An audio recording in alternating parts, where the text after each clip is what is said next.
Welcome everyone. Good afternoon.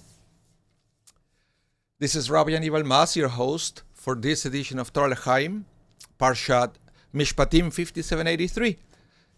Glad to be here. Thank you so much to everyone for tuning in this afternoon. And I always like this. I like when I see names nice and early, even before the class starts. So I can see here Denise Framlich, welcome. Andrea Royave, welcome to the class. Brendan David Grossman, welcome. Bruhima Baim. Donna, you're here. Donna Alden Bogdan is here with us, and Randy Lodinger so far. It's amazing. If you're there, because I can see my numbers here. If you're there and you didn't say hello in the chat, if you're allowed to use the chat, please say hello. I would like to know who is on the other side of the screen. It's always good. Roberto Franco, welcome to the class. Great. And so sorry that we couldn't get together last week. Karen Farkas is here as well. I had a funeral, so I had to cancel. I had to cancel the class. I never like to cancel the class, but you know that according to Jewish law, when you have a conflict between studying Torah and doing a funeral, you always have to do the funeral first. That's the thing. So sometimes we try to move funerals around to see if we can accommodate a different time, but this time there was no way. There was no way. So unfortunately, I had to cancel the Torah L'Chaim. But it was a mitzvah to do that funeral.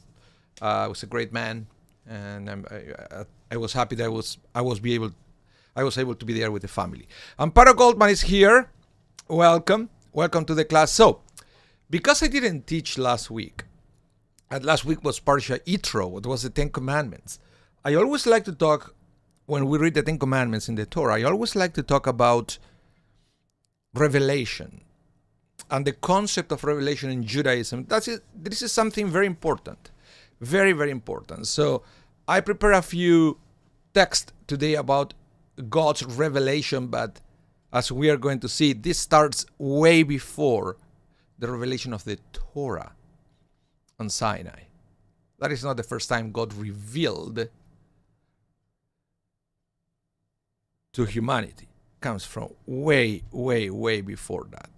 Okay, so we're going to see in a minute all that. Shelly Chochinov is here. Welcome to the class. And I'm going to wait just maybe one more minute, and then we start right away with all this beautiful text that I have for you. We're going to study from the Torah, from the Midrash, from the Talmud, some opinions of different rabbis about the topics for today. C. Sam Bailey, welcome to the class. Welcome to the class. I have my coffee ready. Do you have your coffee ready? Or you are having lunch maybe? I don't know. It's noon. I already had lunch. So this is the coffee that wraps up the lunch, right? I always learn. You always wrap up your lunch with a good cup of espresso. That's exactly what I'm doing here. Following a tradition. Okay, so let's start with the class. And I want to start with talk a little bit about God's revelation. Eventually, the second half of the class, we're going to study a little bit of this week's Parsha. Okay, Parshat Mishpatim. But first, let's talk about revelation. So, this is very interesting, okay? Because we read in the Torah about God's communication to humanity multiple times before Moses, before the revelation of the Ten Commandments, okay? And we think sometimes, okay, maybe it wasn't Moses, but maybe the first one was Abraham, right? We usually call him the first Jew, even though he wasn't a Jew. Because you know that the word Jew is coming from the kingdom of Judah. That is not going to happen for many centuries after the story of Abraham. Okay, at least, what is it? A couple of thousands of years. Kingdom of Judah. So the word Jew wasn't invented yet, but I use this one because that's usually the way we talk about Abraham. We said Abraham was the first Jew. He was the first Hebrew, but it wasn't necessarily the first Jew. But I just left it there for the text so we all know what we are talking about here. So it is well known that Abraham was the first Jew. However, even a cursory reading of the Torah shows that he was not the first person with whom God spoke. Right? God communicated directly with Adam and Eve, the first people, and their son, Cain. It's interesting because we never read about God talking to Abel, and I guess he died before we had an opportunity to learn more about him. But we know for sure that God communicated with Adam and Eve, with Cain. In addition, Noah was righteous in his generation, and God spoke with him. Remember, build the ark and so forth. Now, as the Talmud points out, one purpose of God's communication with early mankind was to teach them universal laws of morality. Right? You will see that God talked to all these people to let them know what to do, and we have the understanding that everything God told them about what they should do, it was for their own good and to do good things in this world. Okay? So from early on, we see God talking to people to let them know how to do good things. You would expect that people will know what is good and what is bad, but then we learn early on that that wasn't the case. That's why we had the flood. That's why we had the episode of the Tower of Babel and so forth. Okay? So it was necessary, God's revelation. But it's interesting because it's almost like God allowed humanity to try out a world without law. And some people still saying this, how you call it, anarchy, right? Well, that was the model proposed at the beginning of the Torah, and we see that it didn't really work well. Without the frame of the law, civilization had lots of problems. Okay? So, but there was God to remind humanity what was good, what was bad. Okay? Let's continue. So, there are 7 mitzvot that they are commanded to all mankind, each accompanied by its own body of law. Okay? So now we are talking about that even way before the Torah was revealed, the rabbis understand that the Torah encapsulates 7 laws that they should be universal. In fact, it's interesting. It's not really universal because after the Torah was revealed, those 7 laws applied to all the world, the whole world, except to the Jewish people. Jewish people gets a different set of laws that is more stringent, called the Torah. But for other nations without Torah, they are not obligated at all to fulfill the mitzvot, the commandments written in the Torah. All they have to do was to follow these 7 basic laws. Have you ever heard about that? We are talking about the laws of Noah. That's the way they are known, the laws of Noah. And in these days, the understanding is if you are not Jewish and you follow those 7 laws, you are a Noahide. It's almost like a religion by itself from the rabbi's point of view. That is called the Noahide.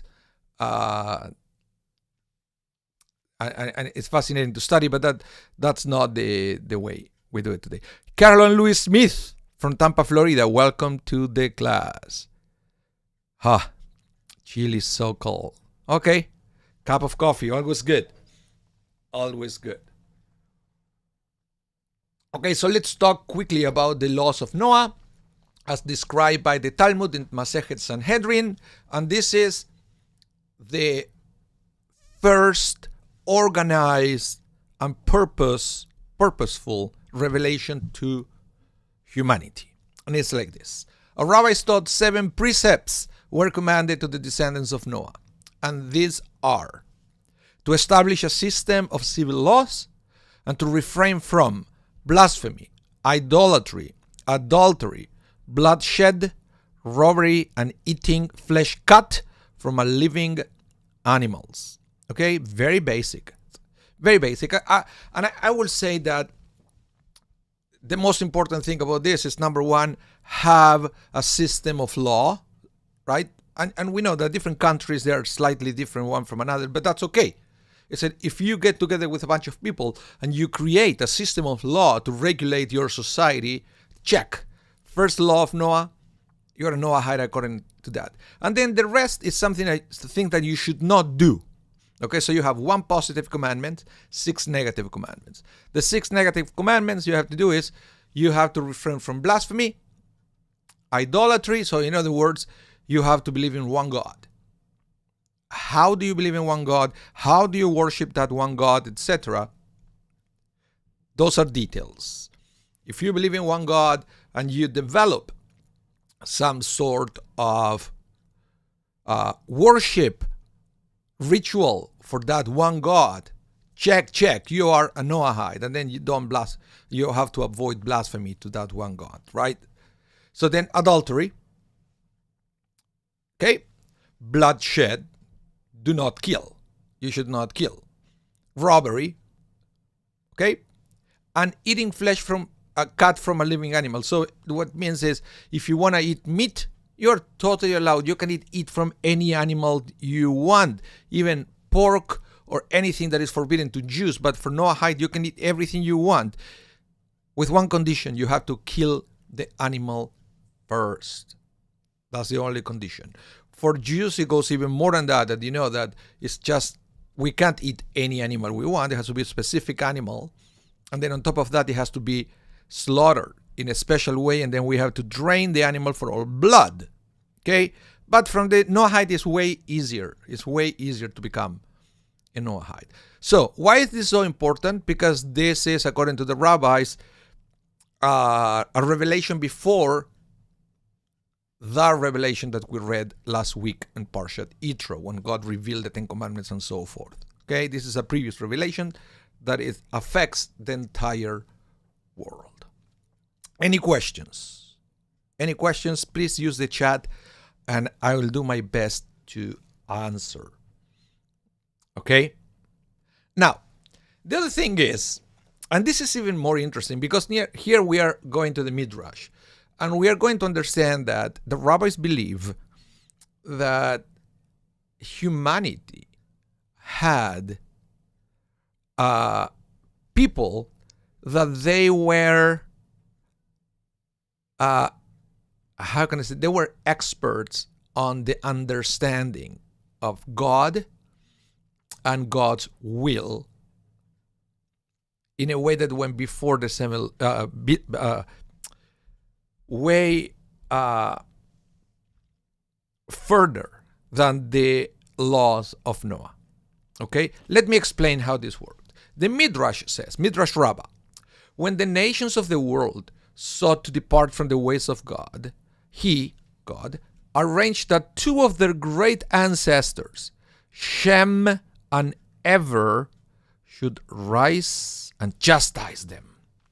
Okay, so what happened is Shem and Ever still belong to the people, that they used to live before God decided that the limit of the age for human beings are going to be 120 years, right? Remember that at the beginning people used to live like almost 900 years or so?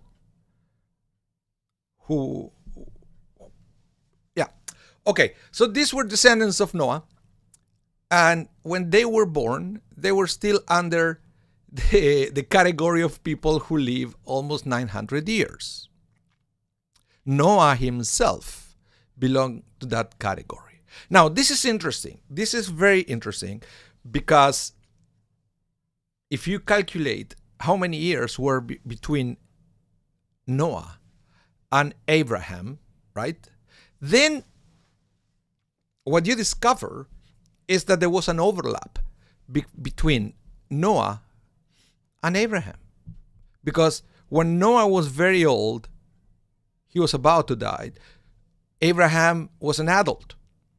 So the Midrash put them together in the sense that maybe Abraham learned about the one God from Noah. And if it was not from Noah, maybe from Shem and Ever. Okay? Shem was one of the sons of Noah. So it's very interesting because Noah, Shem, and Ever, they live almost 900 years. Abraham was already born when people were living up to 120. But the Midrash make an overlap there. So Noah first and then Shem and Ever were the scholars the time that they were happy to teach whoever wanted to learn about the one God. And Midrash says Abraham was one of those. So how do we know also, is there any hint in the Torah that there were people, that they were scholars back then, that they were familiar with this early revelation? Well, the Torah does give us a hint. Let me show you an example. Because if you go to Genesis 25:22, right, we are talking now about the children of Jacob. Of Isaac. Isaac was Abraham's son. Well, according to the Midrash, when Isaac was born, Noah already passed away. So the two scholars of the time were Shem and Ever. Because the Torah says in Genesis 25:22, and I will read, but the children clashed inside her. That is when Rebecca was pregnant with twins, right? She had twins. And then she felt that the two children were like fighting inside her womb. So the Torah says, but the children clashed inside her. And when this occurred, she asked, why is this happening to me? And then the Torah says, she went to seek counsel from God. Where did she go?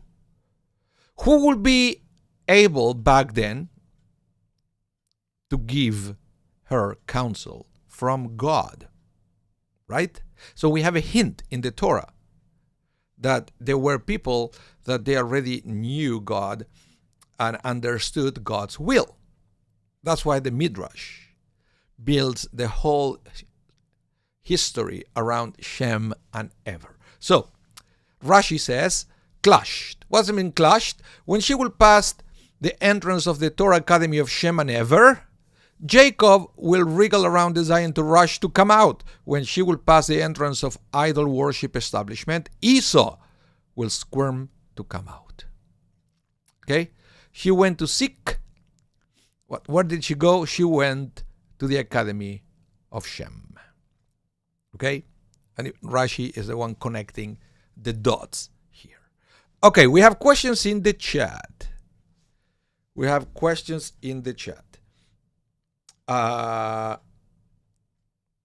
Okay. So we have who's ever, how related. And then Denise Frame said, this is a sanitary issue. What do you mean with the sanitary issue? Denise. No, basically what happened is that Rebecca was with feeling that there was something wrong with her womb. The babies were fighting in a way that it was not normal. So she thought that was a kind of a divine sign. Was a divine sign. So she went to a scholar or somebody who will be in tune with God's will to be sure if that was a divine sign. Okay? And that's why it said that she went to the Academy of Shem. So who was ever? I'm not sure. I'm not sure who ever was. Let's see. But I know there is a. Oh, look at this! The cave of Shem and Ever in Safad, in Israel. Very interesting. Very interesting. Yeah. I'm reading here what it says. Ever was Shem's son. Okay, there you go. Shem's son. Okay, so but the idea with this is just for us to understand that they were the revelation before the revelation. Okay, so let's continue. Now, this is something that is more difficult to understand for us. Genesis 26:5. It says, all this is because Abraham obeyed my voice and kept my charge, my commandments, my decrees, and my laws. What does it mean that Abraham obeyed all the commandments? Do you understand the problem here? Because the commandments was not revealed yet. All it was revealed were the 7 laws of Noah as commandments. Of course, they were probably like a more moral commandments of what to do and not to do, like, to be a good person. But the ritual commandments, there were none, except maybe when the circumcision was added for Abraham. But here is very precise, the language in Genesis, that it says, all this because Abraham obeyed my voice and kept my charge, my commandments, my decrees, and my laws.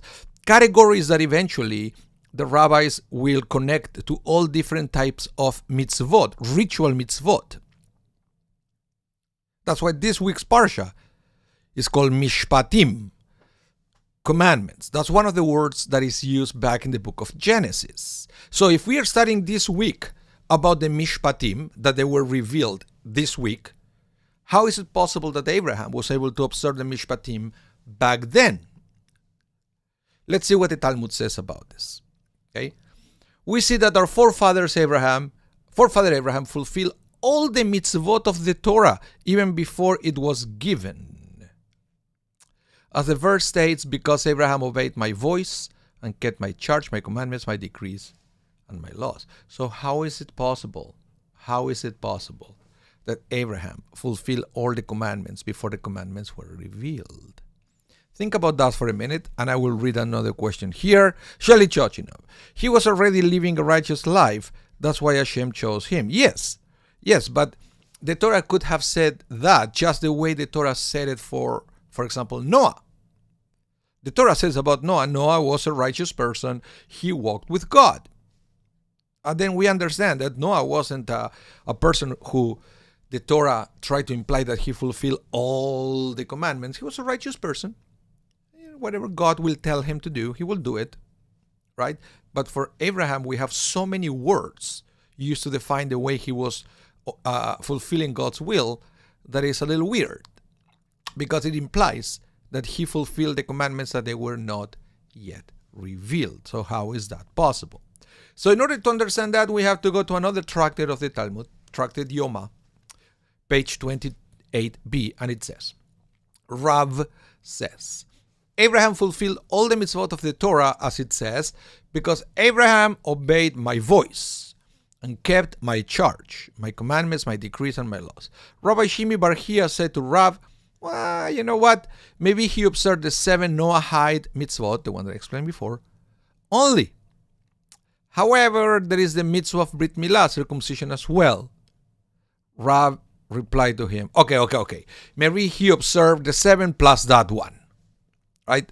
Rava, and others say that it was Rav Ashi, answered, no. Abraham fulfilled even the rabbinical institution of Eruvei Tavshilin, a very specific rabbinic law regarding cooking food on holidays to be used on Shabbat. As the verse states, my Torahs in plural. That means the written law and the oral law. Now, this is very interesting. Are the rabbis trying to be factual here? Or they are trying to point to a specific principle?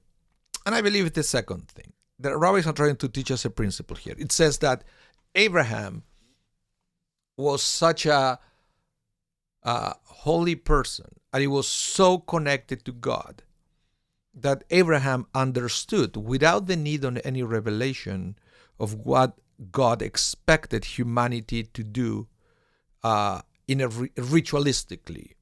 What kind of rituals should be practiced? In other words, the Torah was revealed to Moses and to the Jewish people because we couldn't figure it out that by ourselves the way Abraham did. That's the thing. So, in other words, they say that rabbinic institution of Erubei Tefillin, it's cooking on holidays so you can use it on Shabbat, in the sense that sometimes you have to, because on holidays you can reheat but not cook. But if Shabbat is right after the holidays, yes, then you can cook and then use it on Shabbat, but then you have to do a special ritual in order to do that. So it's almost like Abraham understood. Of course, if I have to do something before Shabbat, I will have to kind of ask permission to do it. Now, it's also interesting that the Talmud says that Erubei Tavshilin is connected to the holidays.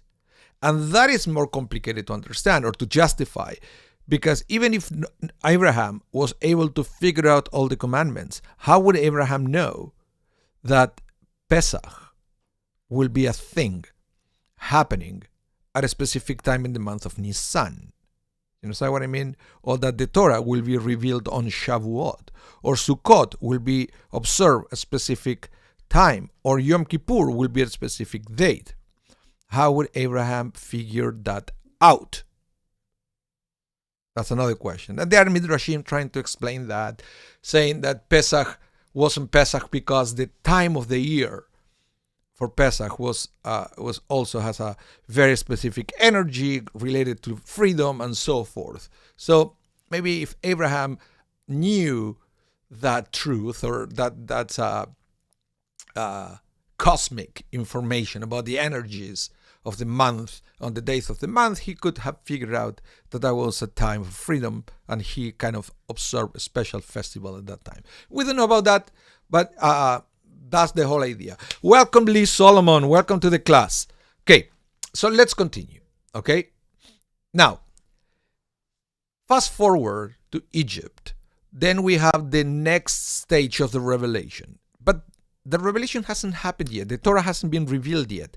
Ten Commandments hasn't been said yet. And we learn that even before Mount Sinai, when Moses was about to lead the Jewish people out of Egypt, God introduced the first mitzvah commanded on a national scale, the sanctification of Rosh Chodesh, okay? The pronouncing of the advent of a new month.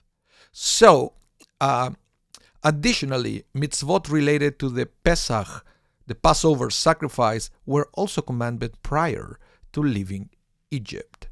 So when we believe that the first revelation from God to the Jewish people or to humanity was at Mount Sinai, well, that's a mistake.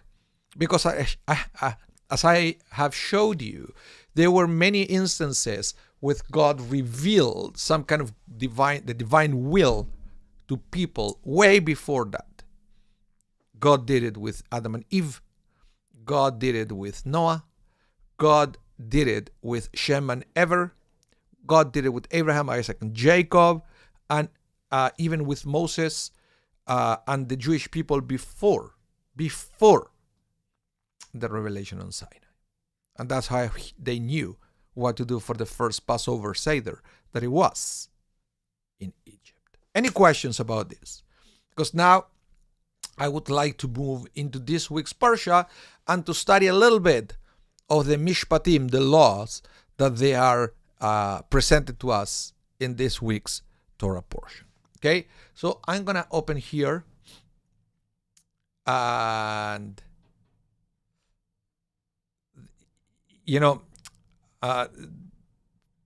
this is very interesting. Okay, it says, this is in Exodus 24:1-4. Let me read it and then we talk about it.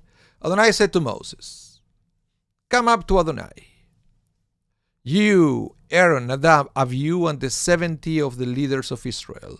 Prostrate yourself at a distance, while Moses alone approaches Adonai. The others are not to approach, and the people are not to go up with him." Moses came and told the people everything Adonai had said, including all the rulings. The people answered with one voice, "We will obey every word Adonai has spoken. Okay? Moses wrote down all the words of Adonai. He rose early in the morning, built an altar at the base of the mountain, and set upright 12 large stones to represent the 12 tribes of Israel. And now Rashi explained, what does it mean that he wrote down all the words of Adonai? Well, Rashi explains everything from Genesis until the giving of the Torah, as well as all as the mitzvot that they were commanded at Marah. This section was related before the giving of the 10 commandments. Okay? So this is very interesting, and I wanted to present to you. This is almost at the very end of the Parsha this week, when this is the source that the rabbis will use to explain that the Torah was dictated to Moses. And it was done so in installments. It wasn't done all at once. So this is the first time that God said to Moses, okay, Moses, get ready. I'm going to dictate to you the content of the Torah. So the first section will be God telling Moses everything that happened in the book of Genesis, that we don't really know if Moses was familiar with that. So it's now God telling Moses, I will tell you about Adam, Eve, Noah, Shem, Ever, Abraham, Isaac, and Jacob. All the details. What I say to you, you write it down. So that was the first stretch. Plus, of course, all the laws that happened before they left Egypt, right? All the laws of Passover, and a little bit more about what happened in Marah before the revelation of the 10 Commandments. So basically, it's almost like God dictated to Moses all the Torah readings up to before last week's Parsha. Okay? This is the source. This is the source that we do it. Now, this is very interesting because this text, Exodus 24:1-4, is going to be, and it depends how you understand these words, literally or as a metaphor. Okay? Depends how you understand these words. You will kind of decide what kind of Judaism you will practice. You will decide if you're an Orthodox Jew, a conservative Jew, or a Reformed Jew. Have you ever thought about that? It depends on, what kind of understanding you have of this. If you believe that these are literal words, and God actually dictated word by word everything from Genesis until right before Revelation, and Moses was, writing it down, then regardless of your lifestyle, your theology is an Orthodox theology. Right? It's very interesting. Very interesting. Then there are many things in between. That's what I said, that it will determine if you are Orthodox, conservative, or Reform. Yeah. And then it will be all the times that God... So the way it was done is after this, every time that God wanted to communicate something to Moses, God will call Moses to the tent of the meeting, that it was part of the tabernacle, and God will dictate there other things. Any questions? Okay, so let's continue now. I want to go specifically, Shelley, before we go to the next one. Who you are in your heart does not necessarily match how you live your daily life. Of course not. You can have, or you could believe in an Orthodox theology in the sense that everything in the Torah is literal, but you can still not practice that. In other words, you would say that you maybe are not a good Orthodox Jew, but at a belief level, you do believe in that theology, right? The conservative movement will believe that there was communication between God and Moses, but conservative movement also believe in human editing along history, to the point that sometimes we cannot be sure how faithful the text that we have is to the original. It's almost like there were many originals, and at one point people got together trying to put the pieces together to figure out the God's will. But when that happened, and when you have human creativity and interpretations mixed up with that, then you can't really be sure. So then, you have to take a little leap of faith into believing what is passed down to you. In general, the Reform approach is more pragmatic in the sense that I won't speak for every Reformed Jew, but mostly they will reject the concept of understanding this parsha, for example, literally, that it was this kind of dictation from God to Moses. Okay? They will reject that altogether. And it was all a human creation. Let me say that it's a divinely inspired but human creation. And I don't want to go there because it gets complicated when we talk theology from that point of view. Okay? So let's go now to one specific teaching from this week's parsha. One specific mishpat. One specific law. Here it says, if you see the donkey of someone you hate, and you feel like refraining from assisting him, you must, nevertheless, help him. Okay? This is in this week's parsha. This week's parsha. So you can understand that the Torah presents not only mitzvot, that they are ritual in nature, but also mitzvot that they are intended to regulate our interaction with other members of society in order to make or to create a better society. Because this verse from Exodus 23:5 is a verse that it was revealed to humanity in order to avoid animosity between people. And we know that the Torah will say it more specifically, you should not keep any grudges, you should love your neighbor as yourself, right? But yeah, that's beautiful words, but here the Torah has been more specific about details. Because you know what people say about details, right? That's usually with everything start failing, and the details. So here we have the details, some of the details on how we practically, in real life, avoid hating our neighbor. So if you see the donkey of someone you hate, and you feel like refraining from assisting him, you must nevertheless help him. So what is interesting here is the Torah acknowledges that we may feel things about other people. It's very difficult to command. You should not hate. How do you command the feeling? Even though the Torah does that, right? When it says you should love your God. But even when the Torah says you should love your God, it's talking not about the feeling, but about what does it mean in the practice. What do you have to do to express love? And this is the same. You may hate somebody in your heart, and while you figure out how to cleanse your mind so you will not hate, while you do that, you should have a specific behavior. In this case, even if you hate somebody and if you see that the person needs help, even with your funny feelings, go and help him.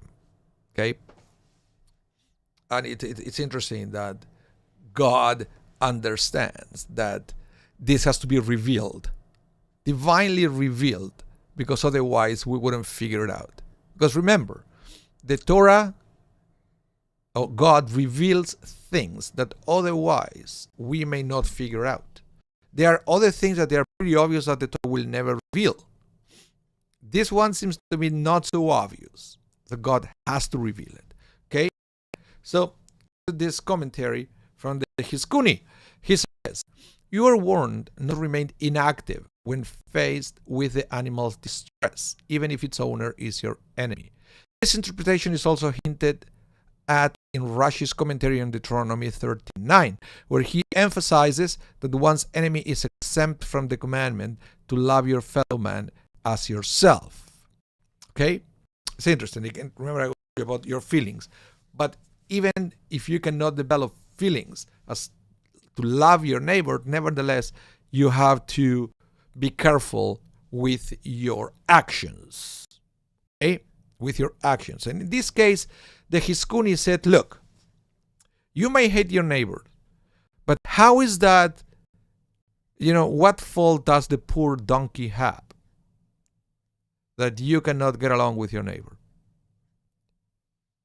Right? If you think that not helping the donkey is a good way to pay back your neighbor, you're a fool, because you're not realizing that in the process, there is a poor animal that is suffering. So we have to be very careful with this. It's yeah. Shelley, you said you must help not only the man but also the animal. Yeah, it's interesting because here is mostly the animal. Is the animal the one that is suffering here? The animal belongs to your neighbor. The animal is suffering. So even if you hate your neighbor, go help the animal. And the same thing, could be with objects. If something belongs to your neighbor and you find it, just go and return it. Right? Pirkei Avot will touch a little bit of that, Shelley. Yes. Okay, let's continue with the next text. I like this.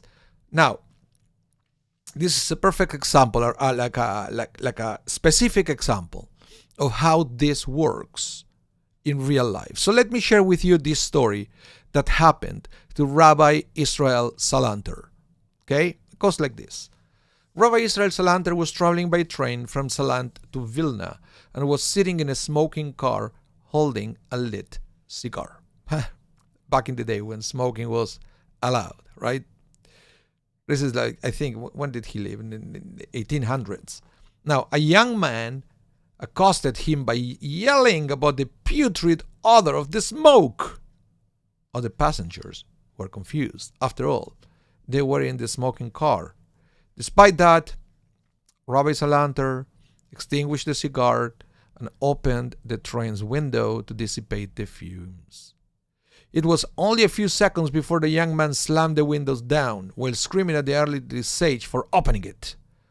Rabbi Salanter apologized profusely to the man, young enough to be his child, and buried himself in a Jewish book of law. Upon arriving in Vilna, the young man was horrified to see hundreds of people gather to receive one of Europe's most prominent rabbis. He was sitting next to this rabbi. He didn't know who Rabbi Salanter was. Very funny. So the man immediately ran to the home where Rabbi Salanter was staying. He began to beg forgiveness.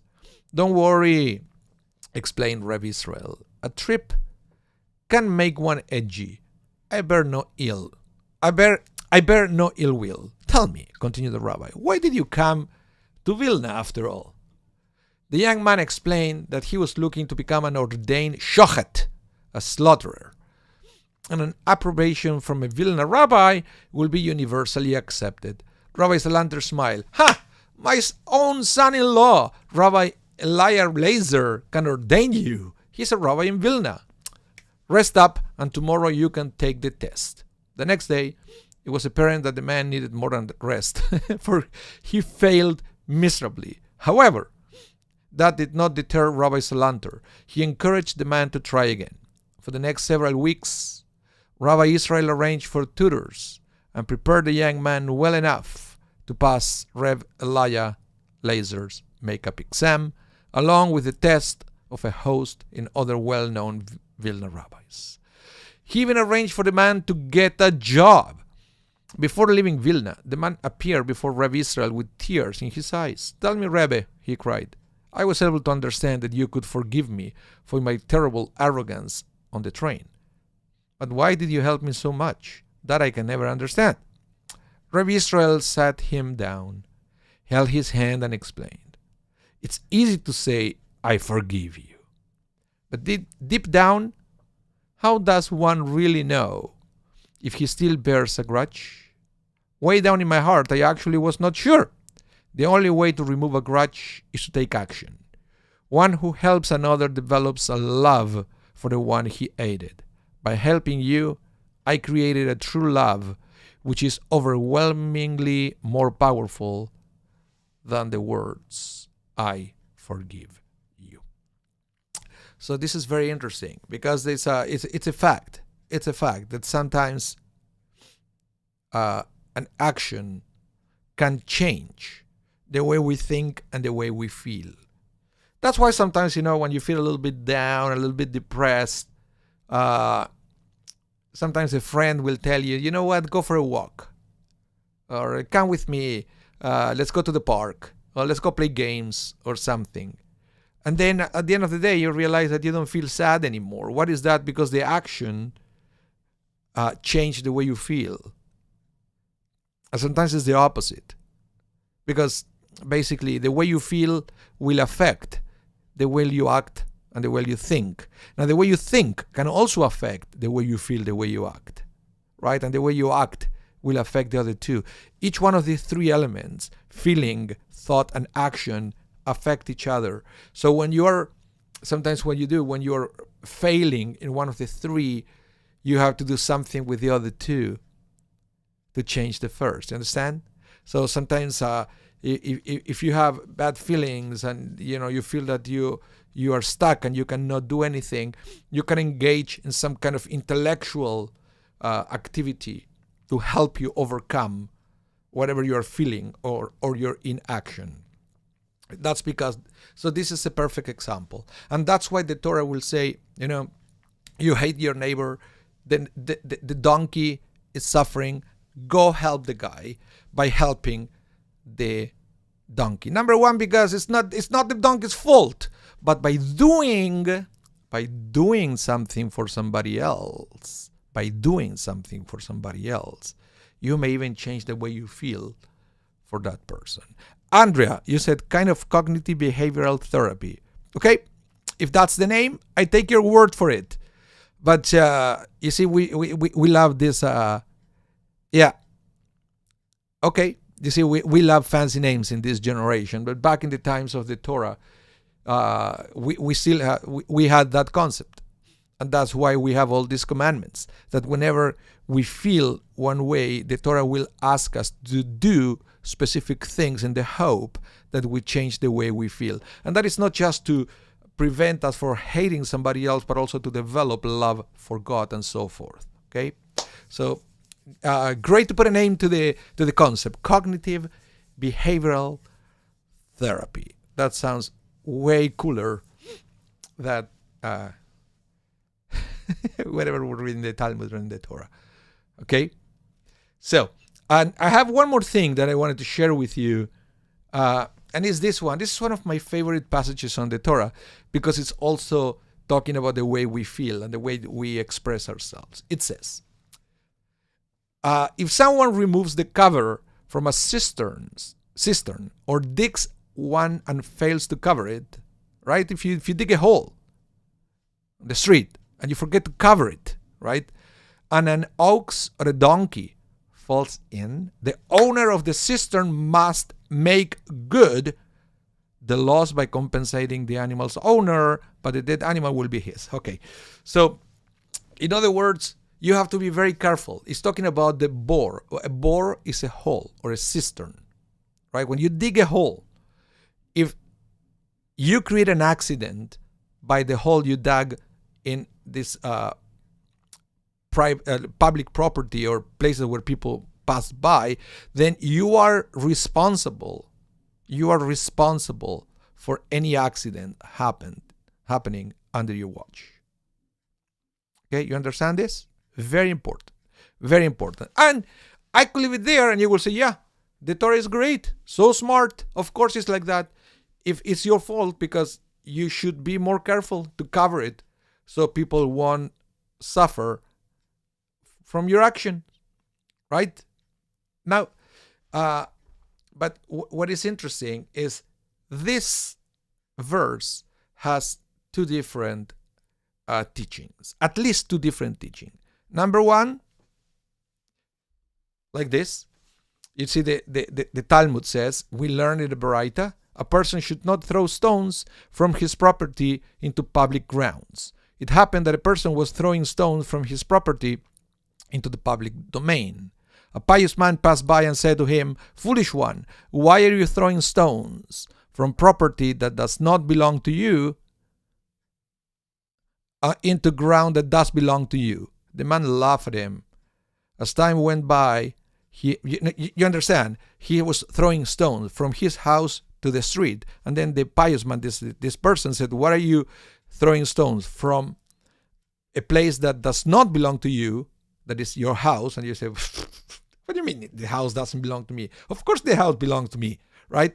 What are you throwing stones from property that does not belong to you onto grounds that does belong to you?" He said, "The public domain belongs to you." And I said, "No, it does not belong to me. It's public, right?" So that's why he laughed at him. So as time went by, he had to sell his field. And when he was walking on those public grounds, stumbled over his own stones. He then exclaimed, "That pious man was right when he said to me, 'Why are you throwing stones from ground that does not belong to you and to ground that does belong to you?'" So in other words, what it says here, and this is amazing, and it's all coming from the explanation of the verse that I read before, that we have to be very careful to what we do to public property, because eventually it affects us as well. So this verse is talking not only about digging a hole, throwing stones, but also taking care of the environment, because we all benefit from it, or we all suffer from it if there is something wrong. So we have to be very careful. Don't think that is something that belongs to somebody else, because at the end of the day, it belongs to you as well. And this is teaching number one that we learn from that verse of digging a cistern or a hole. Okay? There is another one. That is also very practical. And this also was a teaching of Rabbi Israel Salanter, the same one that I was smoking on the train. He said, one's face has the status of a Reshut Harabim, public domain. If one walks around with a sour look on his face is a bore, Birshut Harabim, a pit, a cistern, a hole in a public area. And he is responsible for any damage caused to someone who falls or hurts himself on account of his pit. In other words, what Rabbi Israel Salanter is, when you walk around on the street, the way your face expresses things can affect other people's moods. So if there is somebody who is in a great mood, but you are going around with a sour face, right? And then because of your face, the other person now is in a bad mood, it's your fault. That's what Rabbi Israel Salanter says. That's why Israel Salanter used to teach all his students that it's very important for us to get used to smile at everyone. In fact, the Mishnah will say that as well, that we have to get used to smile at everyone.